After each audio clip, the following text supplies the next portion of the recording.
like to call the City of Wheat Ridge Planning Commission for September 1st, 2016 to order. Can I get a roll call for members, please?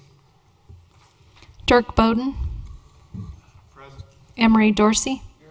Donna Kimsey. Here. Janet Leo. Here. Scott Ohm. Here. Alan Bucknam, Steve Timms, and Amanda Weaver are absent tonight. The next order on the agenda is the Pledge of Allegiance. Please rise. I pledge allegiance to the flag of the United States of America, and to the republic for which it stands, one nation, under God, indivisible, with liberty and justice for all.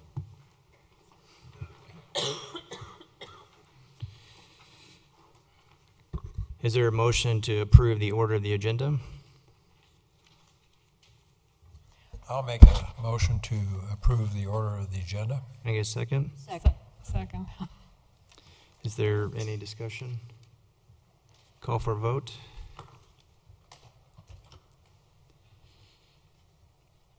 Motion passed 5-0. Is there a motion to approve the order of minutes for August 18, 2016? I'll make a motion to approve the minutes. Second. Is there any discussion? Call for vote. Motion passed 5-0.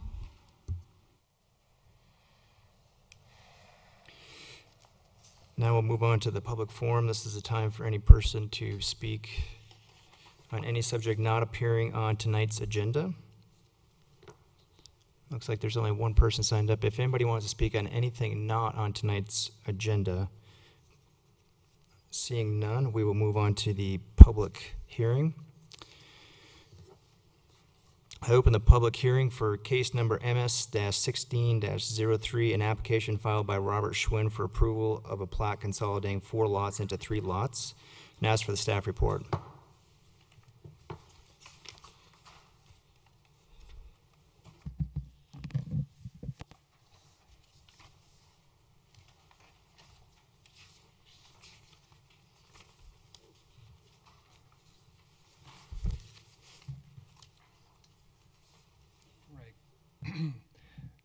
Good evening, my name is Zach Wallace. I'm a planner here with the City of Wheat Ridge Community Development Department. We are here tonight to hear case number MS-16-03, a request for approval of a plat consolidating 4 lots into 3 on property zoned residential 3 located at 3275 Ames Street. I would like to enter into the public record the contents of the case file, the zoning ordinance, the comprehensive plan, and this digital presentation. So noted. The property is located within the City of Wheat Ridge. All appropriate notification, publication, and posting requirements have been met, and therefore the Planning Commission has jurisdiction to hear the case.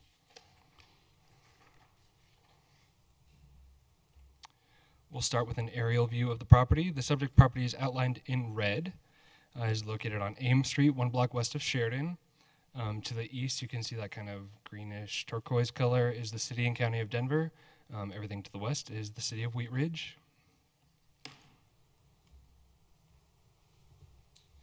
The next map is a zoning map.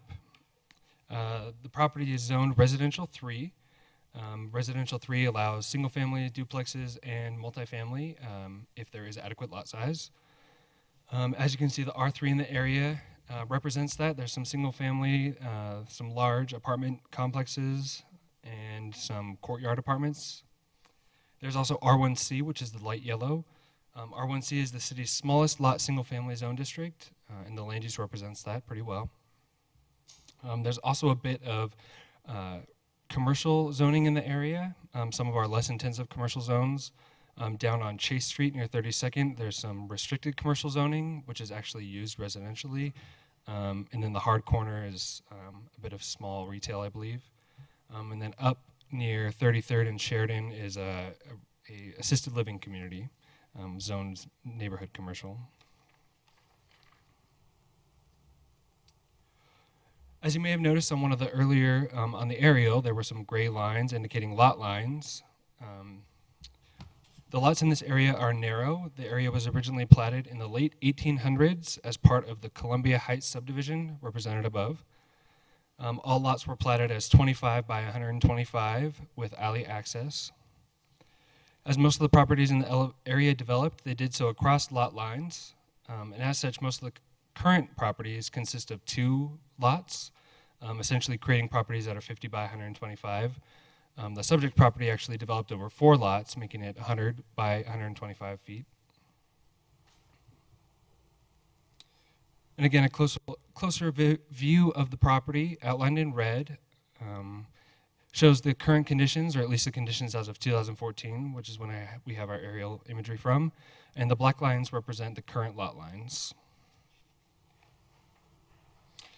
The structures on the property were originally built in the 1900s, and the property contains 3 dwelling units today.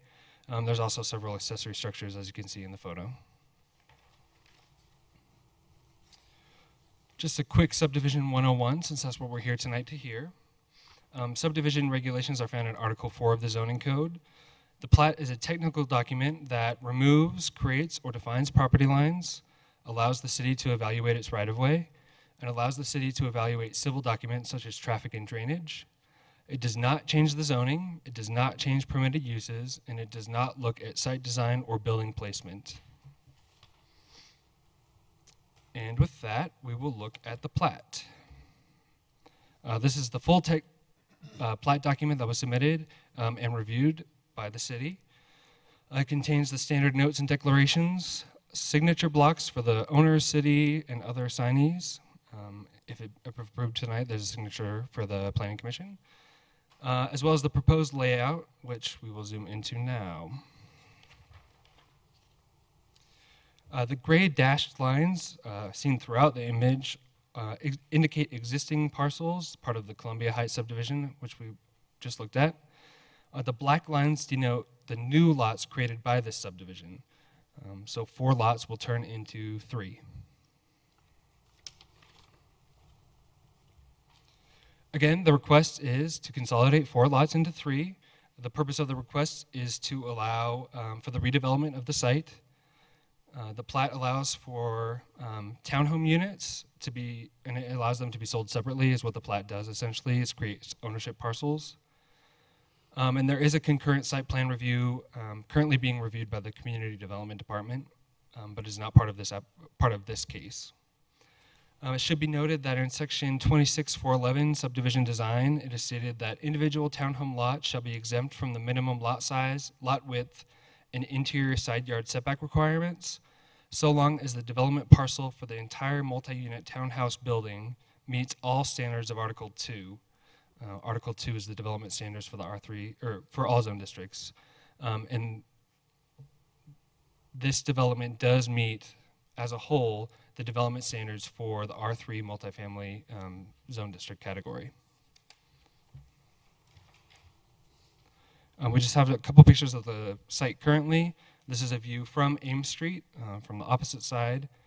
And this is the frontage of the property. As you can see, there's an existing home, a couple of accessory structures, and then inside the home, I believe there's 2 dwelling units, and then behind the home, there's another building that has an additional dwelling unit in it. This is a view of the property from the alley looking northwest. I believe this peach color house is the same house we just saw in the front photo. And the property extends to this garage seen on the left. And then this is a view from that said garage. The property extends the length of that stone wall, essentially.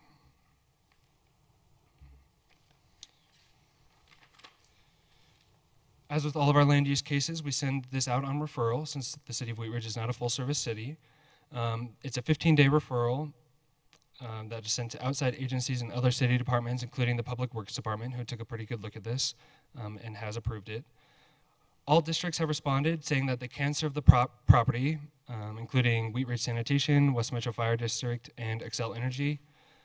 Comments were sent to other agencies, including Wheat Ridge Water District, CenturyLink, and Comcast. They did not respond, and in our referral letter, we state that no response constitutes having no objections. So all agencies are in agreement that they can serve the property, and as such, staff recommends approval of the subdivision request with 4 conditions.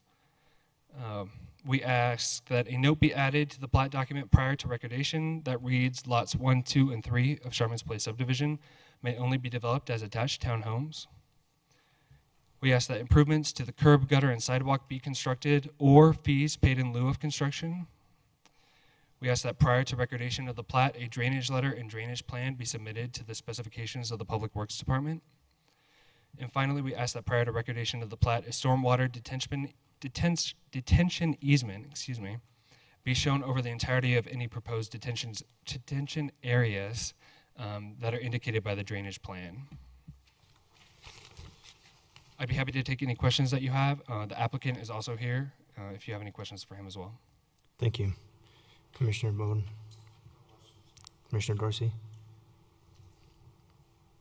In driving by the property, there was mention on the proposal here, or what we're considering, the curb and gutter needed to be brought up to date. The only thing I could see would be a curb cut that might need to be vacated. Is that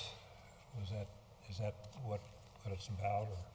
Yes, I believe the curb cut needs to be vacated, and I believe the sidewalk is just shy of the current city standards, so I think they would need to bring that up to date, or pay the fees in lieu if they don't want to construct it. That's our typical offer to applicants, is fees paid in lieu, especially if there's no improvements in the area.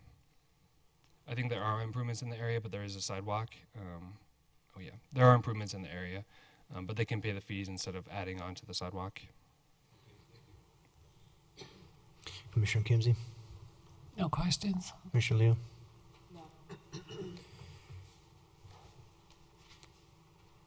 I don't think I really have any questions. I would assume that, I know we're not talking about the building placement, but I think it's kind of obvious that if it has to be attached and there's 3 lot lines, that the buildings would probably have to face the street. Is that correct?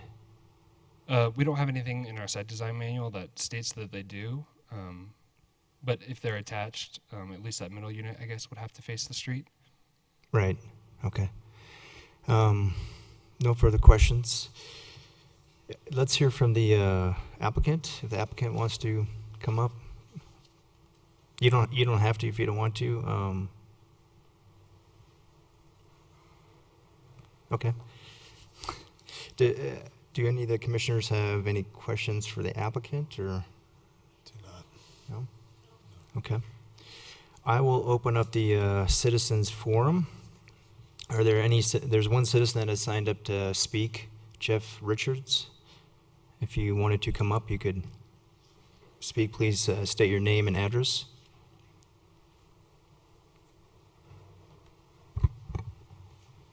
Jeff Richards, 3255 Ames Street. I'm the house and lot just south of the proposed lot, or reconfiguration of lots. And we've been getting together with the rest of our neighbors. There are a few questions that my wife and I have about the further development plans, but I understand that those should probably wait until your next meeting. We're talking about the actual configuration of fences, building height, etc., correct? Yeah, that's correct. So tonight we're just looking at the subdivision plat. A site plan for any future development is an administrative application. So you're welcome to exchange contact information with us tonight, and we can make sure to answer your questions in the office, or you can review the plans when we have those. Okay. I think that what we really want is some assurance from the neighborhood that, first of all, this is moving toward owner occupation and not towards landlordship. We've had a lot of issues with this particular property over the last, I'd say, 10, 12 years, if not more. And so we're very concerned about that. That's not just myself or the people that are here. We've done a poll of other owners on the street, and it's a pretty broad consensus that that's a concern. We've had other properties on that street in the same situation, and though we think that every community should take some of that on, in this case in particular, we're pretty dismayed with how it's gone over those years. So that's number one. Number two is the owner, Robert, who we rarely see, and who does things as inexpensively as he can. And we're concerned about the full development of this plan and how that's going to go and how it's going to be financed. In the past, we've found that things weren't always done through the city. We don't know if that's just not understanding the process completely or just outright neglect of that process, but we're very concerned about that, myself and my wife in particular living right to the south of there. We also know that there's a new family that's moved in just north of there that we met last night, and they're a little concerned now after we've discussed what's going on. So I think they're going to become somewhat more involved. I would say that in general, those are our two really big concerns right now for that property and that lot. Thank you. Right? All right, thank you. Well, let's let's have the other people come. If anybody else wants to talk, let's have them go through first, and then we'll have the applicant answer any of their questions. Does anybody else would like to come forward? Please step forward and state your name and address.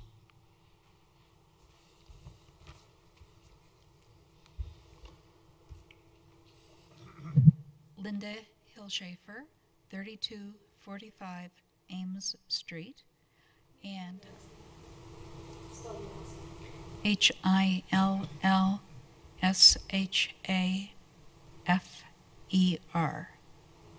You're welcome.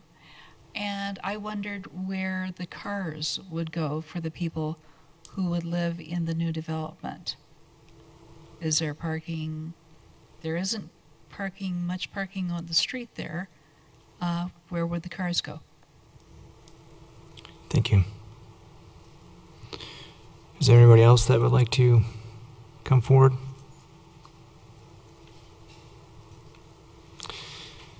Okay, let's, before I close the citizens forum, maybe we could have staff answer the one question about, I guess, on-street versus off-street parking. Sure. With new development, there is a requirement to have off-street parking spaces. I failed to mention that there will be alley-loaded garages, I think is what the applicant is proposing with the site plan submittal. Thank you. And then if we could have the applicant come up and answer, I guess, any questions they had. I think they had some, and I know right now we're just looking at a lot merger. We're not really addressing everything that's going on the site, but it sounded like they had some general questions about ownership, compliance with city code, and fencing, I think were the three things I heard. Yes, the whole idea behind this plat is so that new units can be built and sold individually. So this won't be a rental project. It'll comply with all the R3 setbacks, 15 foot on the sides, 20 in the front, alley-loaded garages, and the product will probably sell for north of $600,000 for each unit. Thank you. And everything on the site will be leveled. Can we get your, I didn't get your address, the name and address. My name's Robert Schwinn. I'm the applicant, and my address is 824 West Fremont Court. Thank you. Are there any more questions from the citizens? Okay, I will close the citizens forum. Do the commissioners have any questions for the applicant or staff? It's not related to what we're talking about tonight, but are those 1 or 2 car garages that are proposed in 2 car garages? Okay. Okay. That's it. I wondered, I couldn't quite read it, that center, the narrower lot, is that 22 feet? Correct. All right. Thank you. Just because that answer wasn't on a microphone, that is correct. It's 22 feet. Thanks. Would I be correct in my understanding that that one is narrow so that there's more buffering on the larger pieces to the north and south? That's correct, yeah. With the residential 3 setback and other development standards, essentially the developable area of each of those lots is about the same, even though the area of them looks different. Okay. Sir, did you want me to reopen the citizens forum in the back there in the gray shirt? Okay, I will reopen the citizens forum, if that's okay with everybody. Please state your name and address. Good evening, I'm Jim Dent. I live at 3235 Ames, right down the street. Question for staff. First, thank you guys for the job that you've done presenting this tonight. It was thorough. Are the property lines pretty much where they are supposed to be in terms of the property that we're talking about tonight and Jeff's property? Are those property lines where they're supposed to go? It wasn't clear on the map. So I just want to make sure that everybody understands where the property lines. There's been a little bit of confusion, I think, in the neighborhood about the property lines. Do you happen to know? Yeah, in order to create a plat document, the property has to be surveyed. So these represent the survey, I guess, findings of the survey that was done on the property. So these do represent the accurate lot lines for the property. Okay. So the fence, for example, between Jeff's property and the adjoining property is in the proper place in terms of where it is on the property line and so on? That I'm not sure of. That's okay. Not shown on the survey. Okay. Thank you. The applicant can step forward again.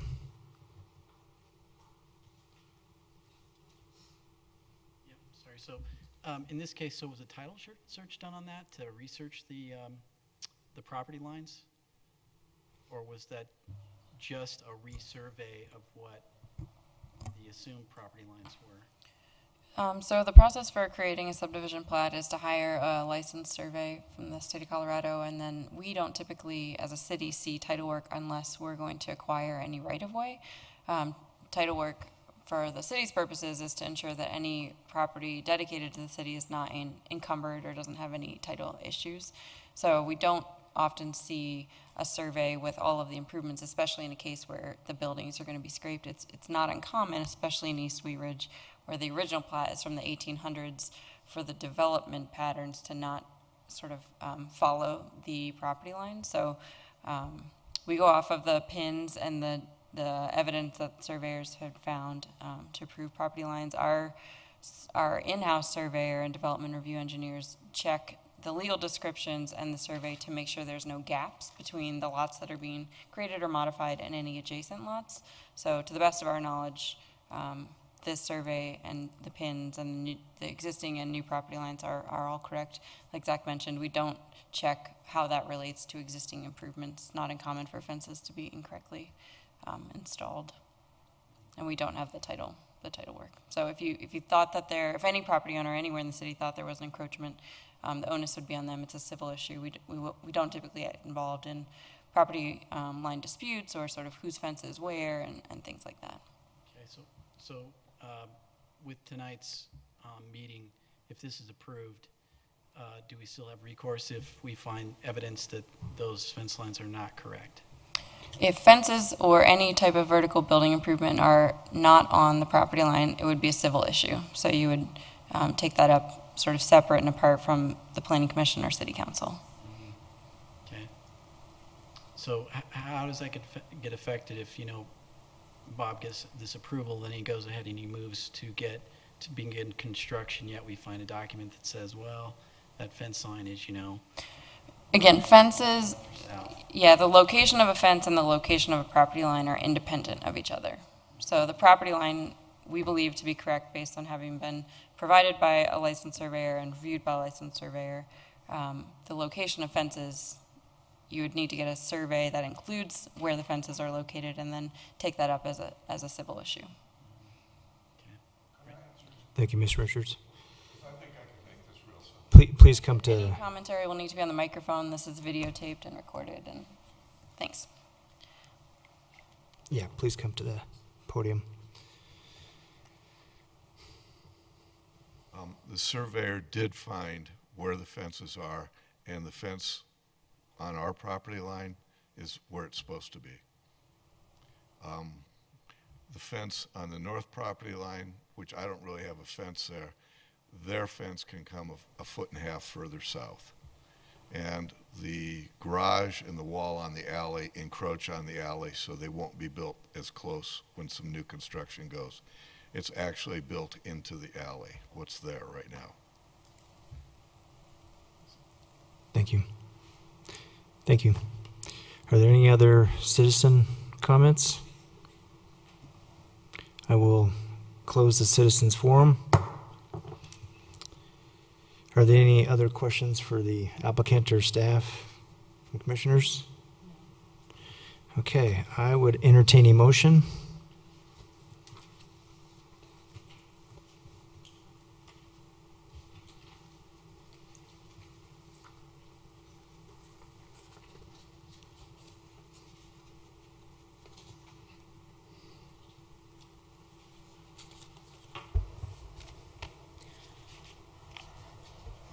I move to recommend approval of case number MS-16-03, a request for approval of a plat consolidating 4 lots into 3 lots on property zoned residential 3 and located at 3275 Ames Street for the following reasons. All agencies can provide services to the property with improvements installed at the developer's expense. The requirements of Article 4 of the Zoning and Development Code have been met. I'll second. There's with the following conditions. With the following conditions. Add note reading lots 1, 2, and 3 of Sherman's Place subdivision may only be developed as attached townhomes. Improvements to the curb, gutter, and sidewalk must be constructed with this project, or fees in lieu of construction be paid in the amount of $2,900 collected with the first building permit application. Prior to recordation of the plat, the applicant shall provide a drainage letter and drainage plan with sufficient calculations to address the 100% water quality capture volume for the added impervious surface only. The drainage plan must contain sub-basin info, flow arrows, and percent grades, and show the water quality facility. And prior to recordation of the plat, a stormwater detention easement must be shown over the entirety of any proposed detention and created by permanent easement document, the standard templates for which are to be determined by the Public Works Department to the benefit of the city. There's one correction that we might want to make instead of determine obtained on that last one. If that's okay with you, to change that from determined to obtained by the Public Works. Oh, yes. Thank you. Is there a second? I'll second.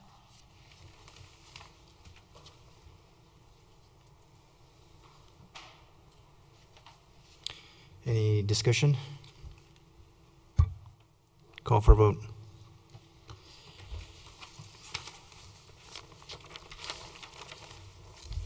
Motion passed 5-0. Thank you.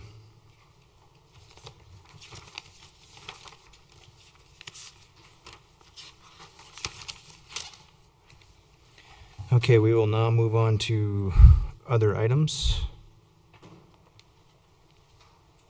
I do not have any other items. Do you know, Tammy, when the next potential planning commission meeting might be? We have a few things. I do believe it's in 2 weeks. Okay. So September 15th, we are planning on having a planning commission meeting. Okay. Is there a motion to adjourn?